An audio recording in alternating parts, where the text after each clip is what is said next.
Ouçam bem essas palavras, ouçam bem, ouçam com atenção.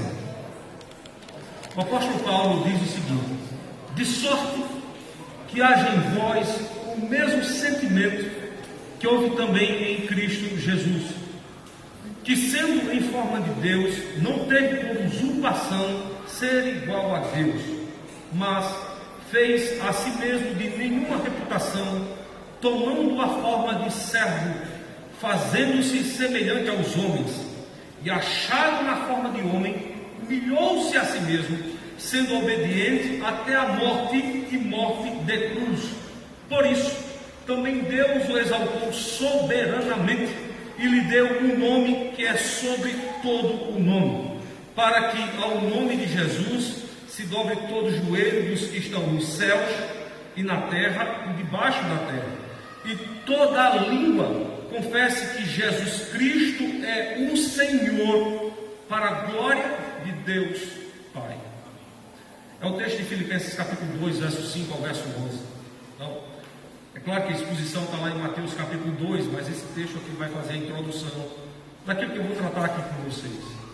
O nosso Senhor nasceu, vimos isso lá em Mateus capítulo 1, domingo passado. Agora, no capítulo número 2, nós temos as circunstâncias do nascimento de Cristo Jesus, como de fato ele se deu. Dentro da perspectiva bíblica, nós temos duas formas de enxergarmos o ministério de Cristo.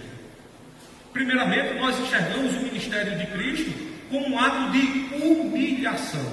E veja, a descrição remontada aqui a Paulo, em Filipenses capítulo 2, verso 5 ao verso 11, mostra a tamanha humilhação do Redentor. Ele se fez homem, inteiramente homem, e habitou entre nós. Mas Paulo também resiste que nossos olhos viram a sua glória. É improcedente, portanto, em parte do cristianismo, pensar que nós precisamos ver algo para que possamos, portanto, glorificar a Deus. A fé dos cristãos não está em vista.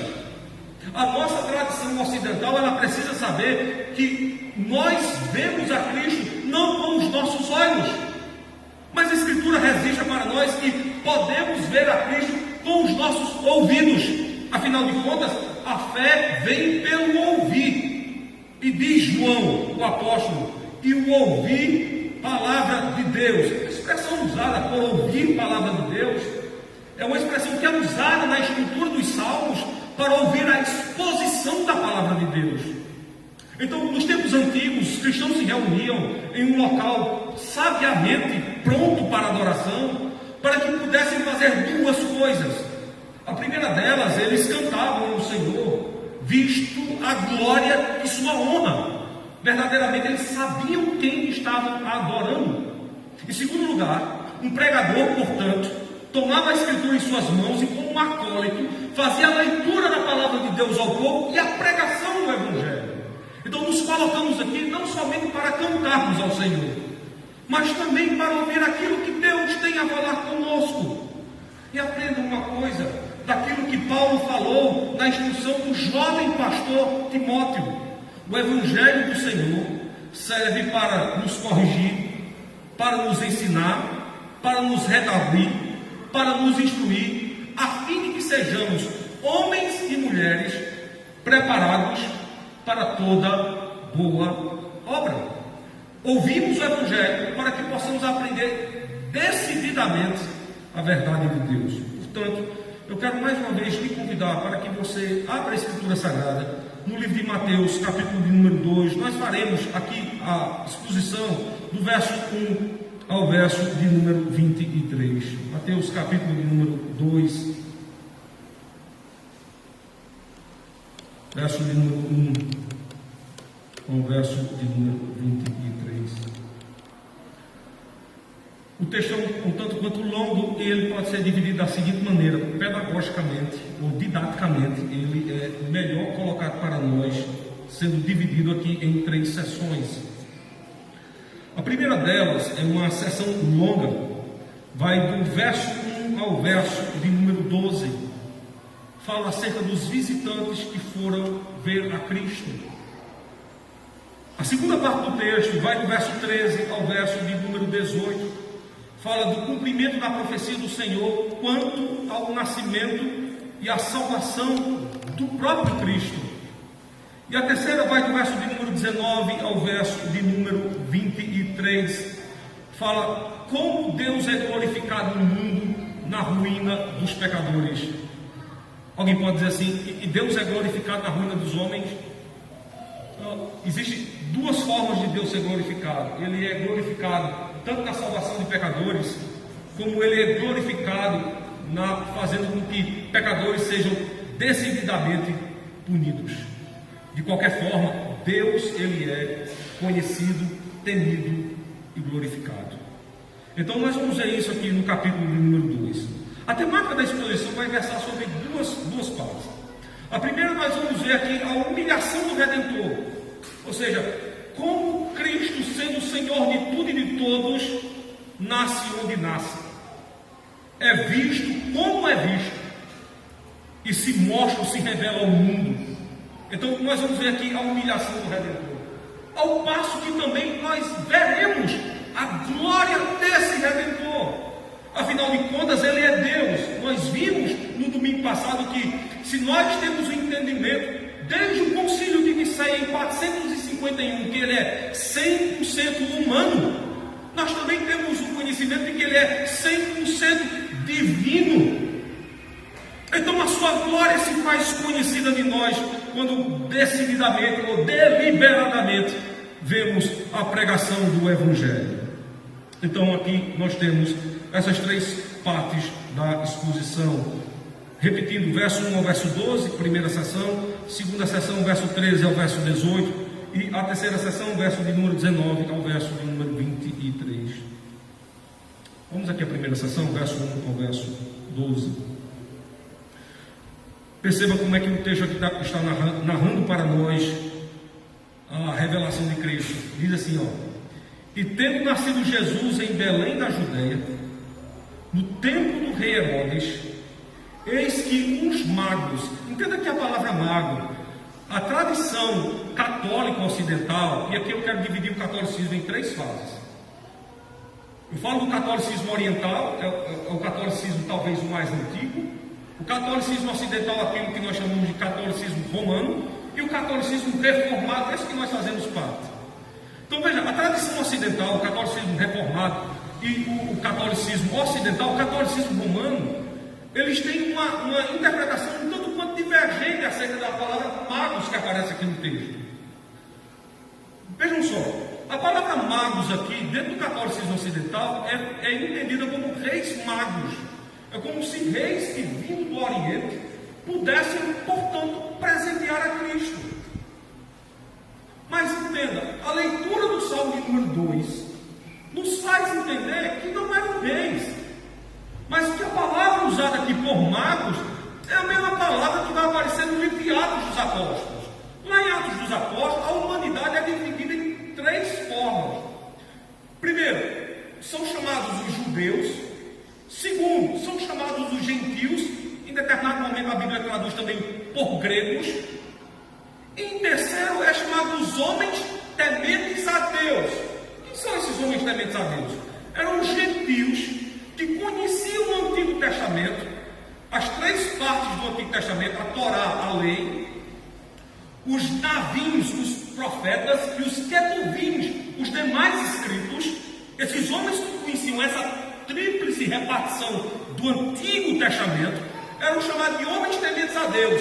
Eles eram gentios que tinham uma certa admiração pelo Deus de Israel, que não necessariamente judeus se dirigiam ao templo para cultuar ao Senhor. Esses homens vinham de todas as partes, principalmente do Oriente.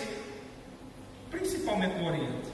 E é interessante saber que Gênesis capítulo de número 26 faz uma menção acerca deles. Aliás, Gênesis capítulo 25, verso 6, de homens que estavam no Oriente, que eram da mesma tradição de Abraão, e que normalmente também tinham a tendência de servirem e cultuarem o mesmo Deus de Abraão. Segundo, a palavra mago aqui sugere uma profissão. Eram homens que vasculhavam com os olhos os céus, faziam leitura dos céus, para poderem compreender os tempos e as estações, principalmente aqueles homens que trabalhavam no campo. Então veja, eles tinham um duplo conhecimento. Conheciam o livro dos céus, as estrelas, os posicionamentos, mas também conheciam o Antigo Testamento. E veja que a Escritura Sagrada vai nos mostrar isso. Observem só o verso número 2, dizendo: onde está aquele que é nascido rei dos judeus? Aí a resposta: porque vimos a sua estrela no Oriente e viemos adorá-lo. É interessante esse verso aparecer aqui com a palavra estrela no Oriente. Vocês sabem quando é a primeira vez que esse texto aparece aqui na Escritura Sagrada? Abra a Bíblia de vocês no livro de Números.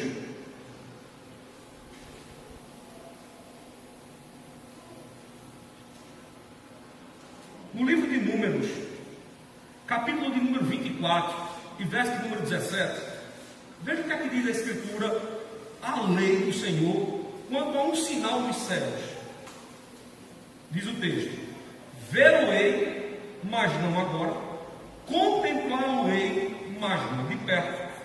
Uma estrela procederá de Jacó.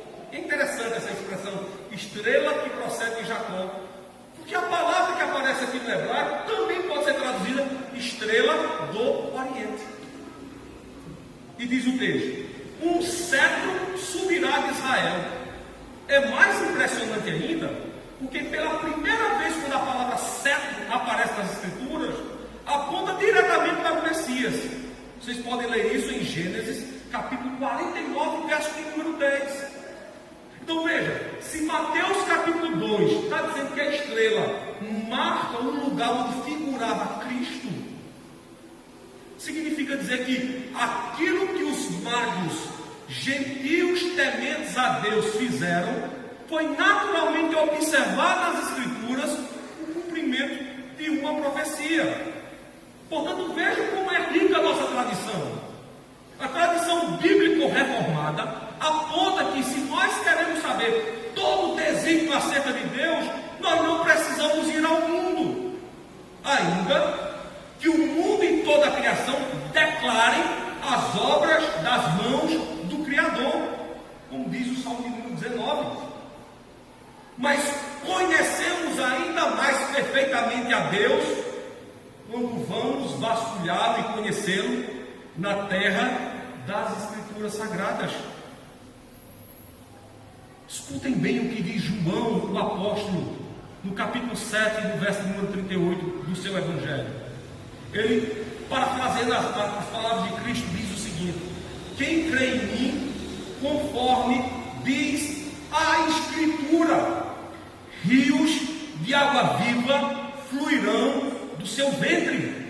Então perceba, é vasculhando as Escrituras Sagradas que nós passamos a conhecer verdadeiramente a Deus. Permita-me abrir uma janela aqui na exposição, e talvez você tenha isso como uma aplicação. Eu não vou tomar assim, mas entenda bem, uma das grandes falhas do cristianismo pós-moderno é dizer que é adorador e amante de Deus, ao passo que ao mesmo tempo rejeita a palavra do Senhor, rejeita as Escrituras Sagradas. Esse é um dos grandes males de nossa época. Cristãos que ouvem falar de Deus, mas odeiam as Escrituras, e odeiam de tal maneira que pouco conhecem sobre ela. Nos tempos antigos, um cristão que se afirmava como cristão necessariamente é alguém que deveria conhecer a palavra de Deus. Percebam, Paulo o apóstolo, ao chegar em Bereia e expor ali o Evangelho, já uma igreja certamente formada, os crentes daquele local conferem na Escritura se a palavra do apóstolo verdadeiramente estava correta. Em nossos dias, os pastores sobem aos púlpitos e falam de Deus, mas de um Deus que é completamente divorciado das Escrituras, que não é o Deus da palavra de Deus, mas um Deus subordinado ao coração humano, um Deus que está pronto para atender o seu desejo. Um Deus que atende ao seu pedido. Parece aquele Deus da caixinha de promessa, onde nós só tiramos bênçãos. Um Deus que não fala sobre o nosso erro, que não atenta para o nosso pecado. Porque é feio demais um Deus que se coloca para falar um pouco e denunciar o seu pecado. Que Deus é esse? Que pai você seria se não corrigisse a seu filho? Que filho você teria em seu lar que não fosse domesticado corretamente, criado na decência, em uma postura que o levasse a crer verdadeiramente que ele tem limites e alguém sobre ele, que ele está debaixo de autoridade? Que pai seria você? Que filho vocês teriam? Pois bem, uma forma que Deus usa as Escrituras é inclusive para nos corrigir. Mas isso não é sinal de que Ele nos odeia. Que a própria palavra de Deus também nos diz que o Senhor açoita e corrige aquele a quem ama. Perceba, um dos maiores pecados da cristandade moderna é desconsiderar o sábio conselho do Senhor. Quando você estiver em casa, faça esse exercício que eu vou lhe dizer. Leia o Salmo 81, anotem aí, leia o Salmo 81. Deixa eu dar para você um spoiler sobre o Salmo 81. Lá no Salmo 81 é mostrado uma forma de Deus atribuir juízo ao povo. E sabe como é que Deus atribui juízo ao povo? Como é que Deus pune um povo ou pune uma nação? É simplesmente se silenciando. É não corrigindo os pecados de um povo. Aí o povo começa a elaborar sobre si um Deus e confecciona um Deus que é segundo a inclinação do seu coração. E sabe qual é o problema disso? É que nós passamos a acreditar nos desígnios do nosso coração, ao invés do desígnio revelado por Deus em sua palavra. Sabe qual é o problema disso? É que o sábio Salomão falou que do coração do homem procede as saídas da vida. E há caminhos que ao homem parece direito, mas o seu caminho se revela como morte. O único caminho estável e verdadeiro para o povo do pacto, para o povo da aliança, para nós que cá estamos, é ouvirmos a Deus por meio da pregação pública da palavra do Senhor. Negar as Escrituras literalmente é caminhar para a morte, é tapar os ouvidos para Deus, é se divorciar verdadeiramente da verdade. Afinal de contas, a verdade para nós deixa de ser um conceito. A verdade para nós passa a ser a encarnação do Verbo divino. Afinal de contas, para o mundo, verdade pode ser um conceito transitório, mas para nós a verdade não é conceito, é a pessoa de Cristo, porque Ele diz: eu sou o caminho, a verdade e a vida, e ninguém vem ao Pai a não ser por mim. Portanto, negar as Escrituras, negar a palavra de Deus, é negar todo o conhecimento do Senhor. Portanto, aqui os magos nos ensinam: se nós quisermos ir a Cristo, nós só podemos achá-lo através do exame da palavra de Deus. É a primeira aplicação para nós nesse culto. Só podemos achar a Cristo na palavra de Deus. Caso contrário, nós formularemos Cristo segundo a intenção do nosso coração, segundo o nosso vão pensamento. O texto ainda continua, de Mateus capítulo número 2, nos trazendo a seguinte descrição do ato, que agora vai rememorar o sofrimento ou a humilhação do nosso Redentor. O verso 3 diz assim: o rei Herodes, ouvindo isto, perturbou-se e toda Jerusalém com ele. E congregados todos os principais sacerdotes, os escribas do povo, perguntou-lhes onde havia de nascer o Cristo. E eles lhe disseram: em Belém de Judeia, porque assim está escrito pelo profeta. Aqui nós temos uma citação de Malaquias, capítulo 5, verso número 2. Mateus faz uma citação direta de Malaquias, porque ele quer comprovar que Cristo verdadeiramente nascido era o Cristo da profecia, era o Cristo da Escritura Sagrada. E o motivo é muito básico, irmãos. No primeiro século, muitos homens surgiam apontando para o povo, dizendo-se ser o Cristo. Mas nenhum deles passava pelo escrutínio da Escritura Sagrada. Haviam cristos que nasciam de todas as tribos.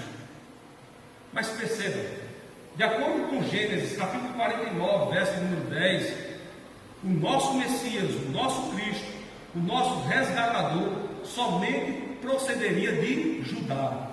E de acordo com o profeta Malaquias, ainda de Judá, da cidade de Belém.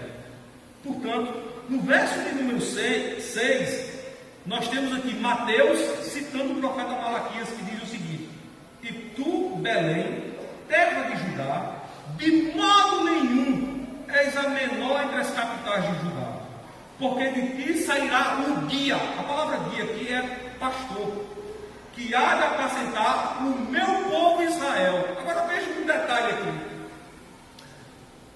Quando há a citação em Malaquias capítulo 5, verso número 2, nós temos aqui o pastor de um povo, e nós temos aqui a descrição de um povo. O povo do pacto, na antiga aliança, era chamado, portanto, de Israel. Aqui no Novo Testamento, o povo recebe um outro título. Será chamado de eclesia, significa igreja. Aqueles que são congregados para ouvir o Senhor. Eu quero fazer aqui a segunda aplicação aqui. Não se pode conceber igreja sem antes conceber um povo congregado. Você sozinho não é igreja. Nesses tempos pós-modernos que vivemos, muitos cristãos têm sido levados ao erro de pensar que, congregando em casa, afastados da igreja de Cristo, podem ser chamados de igreja. Igreja não é a concepção de uma pessoa, mas ajuntamento do povo salvo. E mais, ajuntamento de um povo salvo para ouvir a Cristo. E Cristo através de 3 marcas. Se falta uma dessas marcas, pode ser qualquer coisa. Você pode chamar o ajuntamento do povo de um time, de um clube, de uma massa, de um povo, mas menos de uma igreja. A nossa tradição católica reformada nos ensina de forma categórica que para que você seja chamado de igreja, o povo congregado seja chamado de igreja, primeiramente eles têm que ouvir a pública pregação do Evangelho. É a primeira marca da igreja. Segundo, esse povo tem que receber dignamente os sacramentos. Na nossa tradição são 2 os sacramentos: o verdadeiro batismo e a verdadeira comunhão, a verdadeira ceia. E um é consequência do outro. Não se pode conceber que alguém tome a comunhão sem antes ser dignamente batizado. Afinal de contas, no batismo nós professamos, pertencemos ao Senhor.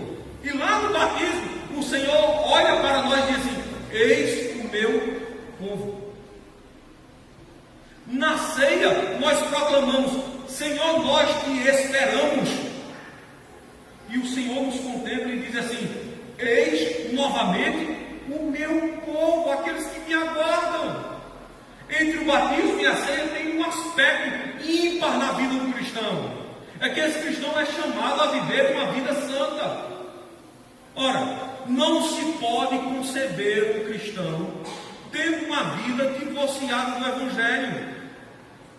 Eu não estou querendo dizer aqui para a plateia ou a audiência que aqui me escuta que nós somos santos a tal ponto de vivermos afastados completamente do pecado. Seria um crime da minha parte.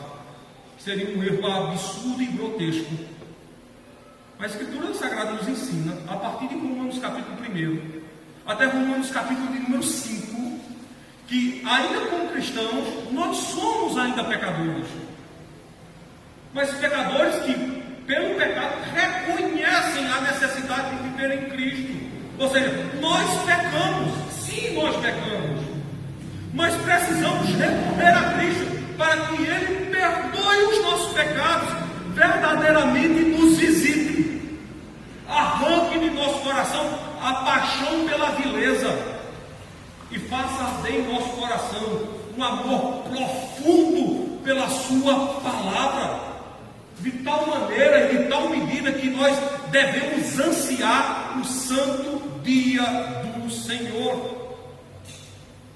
Chegar o dia do Senhor, já pela manhã, adorá-lo verdadeiramente, no intuito de ouvir a Sua palavra, e ainda no dia do Senhor, chegar a parte da noite, para ouvirmos as delícias da palavra de Cristo. E veja como isso é encantador.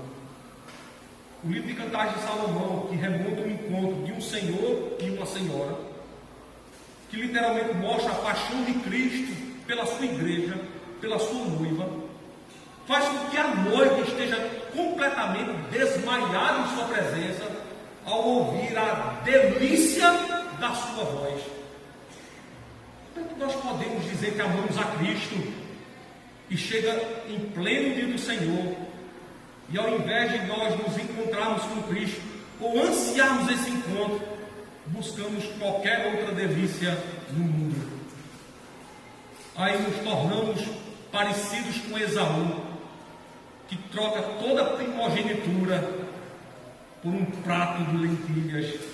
Como é que nós trocamos a beleza da voz de Cristo falando conosco através do Evangelho pelos prazeres desta vida? Terceira marca de uma igreja, e que é imponente para ela, e por favor não a despreze: a verdadeira igreja de Cristo sempre está em disciplina. Às vezes, quando nós pensamos em disciplina, pensamos naquele momento em que o pastor chega para nós e reclama alguma coisa. Fulana, você deve se corrigir. Mas nesse momento agora, todos nós, inclusive eu, estamos sendo disciplinados por Deus. O nome dessa disciplina é disciplina formal. Deus nos disciplina dominicalmente quando nós escutamos o Evangelho. Ele reclama sobre nós os nossos pecados. Eu não sei se você já se apercebeu, mas na pública pregação do Evangelho dessa noite, alguns pecados seus já foram denunciados, como por exemplo, você trocar a adoração divina, o culto divino, pelos prazeres dessa vida. Como é que nós podemos abrir a nossa boca e dizer: amamos a Deus, mas preferimos ir para a festa do vizinho? Amamos a Deus, mas preferimos ir ao shopping? Amamos a Deus e preferimos ir à praia? Eu lembrei agora de João Pessoa. Amamos a Deus e preferimos um outro prazer nessa vida, se não estar na presença do Senhor. Como poderemos dizer que amamos a Deus se preferimos os bens desse mundo e não a verdade escriturística pregada no nosso coração pela palavra do Senhor? Nos tornamos mentirosos e aí pecamos contra Deus. Quebramos ali o 8º mandamento quando fazemos publicamente um juramento falso. Perceba ainda como a humilhação do Redentor se dá aqui diante de nós. Verso número 7 diz assim: então Herodes, chamando secretamente os magos, inquiriu exatamente deles acerca do tempo em que lhe espera que lhe apareceram, que a estrela lhe aparecera. Verso 8: enviando-os a Belém, disse: ide, perguntai diligentemente pelo menino, e quando o achardes, participai-me, para que também eu vá e o adore. Esperteza de Herodes. Na finalidade, ele verdadeiramente queria matar o menino. Verso 9: e tendo eles ouvido o rei, partiram, eis que a estrela que tinham visto no Oriente, e adiante deles, até que, chegando, se deteve sobre o lugar onde estava o menino. Vendo eles a estrela, regozijaram-se muito com grande alegria. E entrando na casa, acharam o menino com Maria, sua mãe. Prostrando-se, o adoraram, abrindo seus tesouros, ofertaram-lhes dádivas, ouro, incenso e mirra. assim como diz a palavra do Senhor. Você pode ver isso no Salmo número 2, no Salmo 72, literalmente esses prêmios, esses presentes sendo oferecidos diretamente a Cristo. Agora observe o verso 12. E sendo por divina revelação avisados num sonho, para que não voltassem para junto de Herodes, partiram para sua terra por outro caminho. Então perceba agora, como termina a primeira sessão, literalmente os homens tementes a Deus, aquilo pelo texto sendo chamado de magos, sendo levados por revelação divina à presença de Cristo. E é interessante como o autor de Hebreus marca isso a partir do verso 1 do capítulo 1. Ele nos diz que nos tempos antigos Deus se revelava aos seus filhos através de sonhos e visões. Mas agora, na presente era, ali por volta da 7ª década, Deus estava se revelando através de Cristo e através da palavra do Senhor. Outrora, os homens examinavam a palavra de Deus para poderem chegar a Deus. E como nós fazemos agora? O que é que nós examinamos para chegarmos a Deus? Nós examinamos a Cristo e o seu coração. O coração de Cristo imputado nas Escrituras Sagradas. O coração de Cristo revelado nos Salmos, para que possamos chegar ao Senhor. O coração de Cristo revelado no Evangelho, para que possamos chegar a Deus. Eu era pastor no meu primeiro campo, lá na cidade de Bahia, cidade satélite ali de João Pessoa. E uma senhora que sempre às vezes me visitava levando um pastel, um suco. Ela sabia que eu estava no gabinete, às vezes levava alguma coisa para mim. Certa vez chegou angustiada para mim e disse assim: pastor, hoje eu estou com um problema gravíssimo. Era já no finalzinho da tarde, e ela dizia assim para mim: pela manhã eu tive uma discussão seríssima com meu marido. Saí de casa angustiada, pedindo: Deus, fala comigo. E aí eu visitei alguma igreja, e fui a outra, e pedi: Deus, fala comigo. E pastor, eu agora chego na sua presença e digo: Deus não falou comigo. O que é que eu faço para Deus falar comigo? Eu disse: a senhora tem um tempinho? Ela disse: eu tenho. Fique aqui, eu vou ali dentro e volto já. Fui lá dentro do gabinete pastoral, vinha com a Bíblia na mão e entreguei para ela. Está aqui. E ela pegou na Bíblia assim: agora Deus vai falar comigo. Eu disse: vai. Deus vai falar com a senhora. Está certo, pastor? Como Deus vai falar comigo? Eu disse: a senhora vai chegar em casa, vai orar ao Senhor e vai abrir as Escrituras. E quando a senhora abrir as Escrituras, a senhora vai ler as Escrituras. E certamente Deus vai falar com a senhora. Há um instrumento pelo qual Deus se dá a conhecer a nós. São as Escrituras Sagradas. Para que os magos percebessem o caminhar e o trajeto da estrela do céu que levou até Belém, eles primeiro examinaram a lei e os profetas. Examinando as Escrituras, que nós decididamente conheceremos o nosso Deus. Mas eu quero lhe deixar um aviso: examinando as Escrituras, que você conhecerá quem é você. E não se entristeça ao saber que você é um terrível pecador. E que se tem uma coisa que você merece, não é a glória de Deus. Pelo contrário, você merece o mesmo destino das crianças que foram mortas por Herodes. Você merece a perdição eterna. Não há nada em nós que justifique a nossa ida à glória. Se tem uma coisa que nós merecemos, chama-se perdição eterna ou danação eterna. Mas saiba que por Cristo Jesus, ao invés de recebermos a condenação eterna, nós poderemos receber a graça bendita. Ao invés da perdição, nós receberemos a glória, mas tão somente por Cristo Jesus. Então não se decepcione se pelas Escrituras Sagradas você descobrir não somente quem é Deus, mas principalmente quem é você. E souber pelas Escrituras Sagradas que sobre você não pesa glória nenhuma. Pelo contrário, toda ruína e toda danação eterna. Porque semelhantemente a Adão e conjuntamente com Adão, você tem pecado contra Deus, tem violado a lei do Senhor, e o preço por essa violação, literalmente, é a morte eterna. Como acharemos a glória? Veja a segunda seção agora, entre o verso 13 e o verso 18. O texto diz assim: tendo ele se retirado, falando aqui dos magos, eis que o anjo do Senhor apareceu a José num sonho, dizendo: levanta-te, toma o menino e a sua mãe e foge para o Egito. Demora-te lá até que eu te diga, porque Herodes há de procurar o menino para o matar. Levantando-se ele, tomou o menino e sua mãe e de noite foi para o Egito. E esteve lá até a morte de Herodes, para que se cumprisse o que foi dito da parte do Senhor pelo profeta, que diz: do Egito chamei o meu filho. É a citação aqui de Oséias, capítulo 11, verso 1. Verso 16.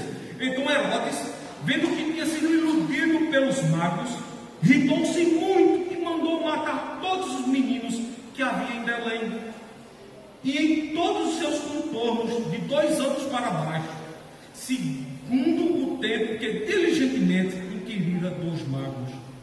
Então se cumpriu o que foi dito pelo profeta Jeremias, que diz, Jeremias capítulo 40, verso 1: em Ramá se ouviu uma voz, lamentação, choro e grande pranto, Raquel chorando os seus filhos, e não quer ser consolada, porque já não existem, que foram mortos. É isso que diz Jeremias capítulo 40, verso número 11, bem como Jeremias capítulo número 31, verso 15. Perceba agora, como é que nós participamos da glória? Como é que nós participamos da salvação em Cristo? Vejam, o próprio texto diz que o nosso Senhor correu perigo de morte. Ainda infante, Herodes, rei da Judéia, por ordem romana, agora queria trazer a morte a todas as crianças de 2 anos abaixo. Mas perceba como Deus dirige os passos da história. Diz o texto por 3 vezes, para que se cumprisse as escrituras ditas pela boca do profeta. Jeremias é citado 2 vezes, Oséias 1 vez. Tira o menino e o leva para o Egito, para que se cumpra as escrituras do Egito. Chamei o meu filho. Veja, sobre nossas vidas paira todo controle divino. Não somos nós que governamos os nossos passos. A senda da nossa história agora está nas mãos de Deus. É Deus quem governa toda a nossa vida. Erramos quando, de forma má, batemos no peito e dizemos assim: quem manda na minha vida sou eu. Verdadeiramente, quem manda em nossa vida é Deus. Ainda que Herodes, rei da Judéia, por livre pressão dissesse: eu vou matar todas as crianças de 2 anos abaixo, nenhuma delas escapará. O Senhor, de forma graciosa, preserva Maria e José, preserva a Cristo, para que nenhum mal, nenhuma chaga lhe chegasse ao lar. Pois bem, o Senhor tem preservado a nossa vida, e quer ter uma prova disso. Você nessa noite está sentado nesses bancos, você podia estar lá fora, gozando dos prazeres do mundo, gozando dos prazeres da vida, servindo ao seu coração, amando a sua carne. Mas você está aqui, ouvindo Deus falar com você, lhe ensinando a verdade do Senhor, para que você abandone o pecado e ame a Cristo, abandone o mundo e venha à glória. É assim que o Senhor controla verdadeiramente os nossos passos, e é assim que saímos da humilhação para a glória. O Senhor verdadeiramente nos conduz à eternidade. E Paulo, filho, amando a Deus, não gostaria de ter seus passos conduzidos à eternidade. Você pode estar se perguntando: e como é que isso pode acontecer em minha vida? Profeta que coloca de forma pontual que logo depois da morte de Herodes, o Senhor, portanto, chama Cristo do Egito, para que se cumpra a Escritura: do Egito chamei o meu filho. Por que nós somos tirados do mundo? Aliás, não sei se você sabe, mas no período veterotestamentário, uma das formas de se referir às paixões do mundo era se referindo ao Egito. Amar o mundo era como se amasse o Egito, porque lá no Egito você tinha toda forma de prazer carnal, como você tinha outros deuses para serem adorados e servidos. É de lá que o Senhor literalmente nos toma, nos traz, para mostrar sobre nós que Ele tem controle total, domínio real sobre toda a nossa existência. Pois bem, saiba vós agora que nenhum passo nós damos sem que Deus, portanto, por sua vontade, não tenha autorizado e não tenha permitido. Se engana você pensando que você controla a sua vida. Você nem decidiu quando nasceu e nunca vai decidir quando irá morrer. Sinal de que a nossa vida está nas mãos de Deus. Agora deixa eu lhe dar também uma má notícia. No início da exposição eu disse que Deus é glorificado de duas formas: tanto na salvação dos santos, como trazendo juízo aos pecadores. Porque o mesmo Deus que é Senhor de toda a glória é o mesmo Deus que é Senhor do inferno. Atos capítulo 1, verso 18. O mesmo Deus que controla toda a glória é o mesmo Deus que controla todo juízo. E a Escritura, de forma pontual, em Mateus capítulo 7, vai nos dizer que Ele tanto é reconhecido por salvar pecadores, como de lançar pecadores na perdição eterna. O mesmo Deus que salva é o mesmo Deus que cura. O mesmo Deus que é a mais pura expressão de amor, Deus é amor, é o mesmo Deus que é justo e verdadeiro, justo juízo. Não se esqueça disso. Viver, portanto, segundo a inclinação do coração, viver, portanto, segundo a inclinação da carne, viver, portanto, segundo o pecado, é literalmente confeccionar inimizade contra Deus.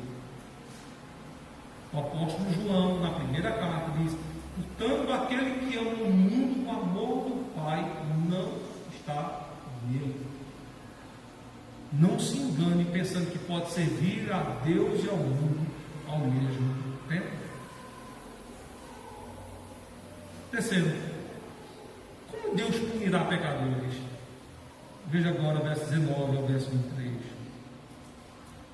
O verso 19 começa assim: morto, porém, Herodes, eis que o anjo do Senhor apareceu num sonho a José no Egito, dizendo: levanta-te, toma o menino e a sua mãe e vai para a terra de Israel, porque já estão mortos os que procuravam a morte do menino. Então ele se levantou e tomou o menino e a sua mãe e foi para a terra de Israel. E ouvindo que Arquelau reinava na Judeia em lugar de Herodes, seu pai, receou ir para lá, mas avisado de um sonho, por divina revelação, foi para as partes da Galileia.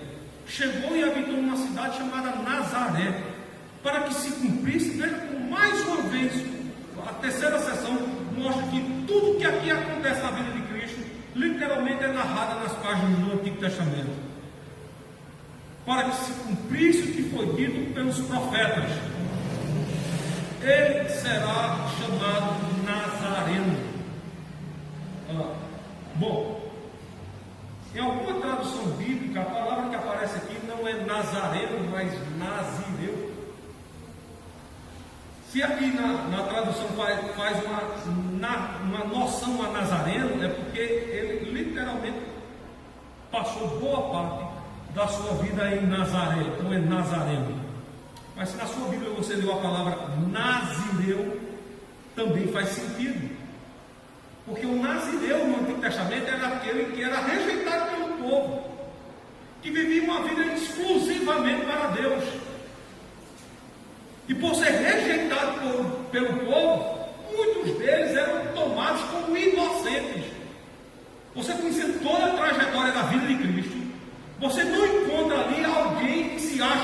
alcançado pelo pecado, mas literalmente o inocente.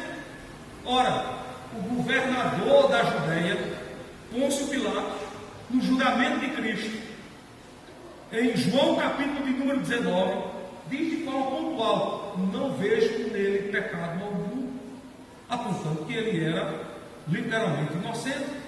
Mas no capítulo de número 1 diz que ele, Cristo, foi rejeitado pelo povo. Perceba, como é que Deus agora vai punir pecadores? Por que Deus lança pecadores para o inferno? Por que Deus pune os homens? Qual razão Deus tem em lançar pecadores na perdição eterna? Que motivo se dá de homens irem para o inferno? Qual é o pecado que nós cometemos? Eu quero lembrar daquilo que diz João no capítulo 1. Veio para o que era seu, mas os seus não o receberam, não o reconheceram. Por que pecadores são provados na morte? Porque ouvem de Cristo. E ao mesmo tempo que ouvem de Cristo, recusam a Cristo. Porque crentes aceitam a Cristo, com os lábios celebram e louvam ao Senhor, mas com as ações se portam como os maiores transgressores. Sabe qual é o peso da glória que pesa sobre nós aqui agora, irmãos? É que aqueles homens que estão lá fora talvez nunca ouviram falar de Cristo, mas ainda assim são pecadores e mesmo assim estão perdidos.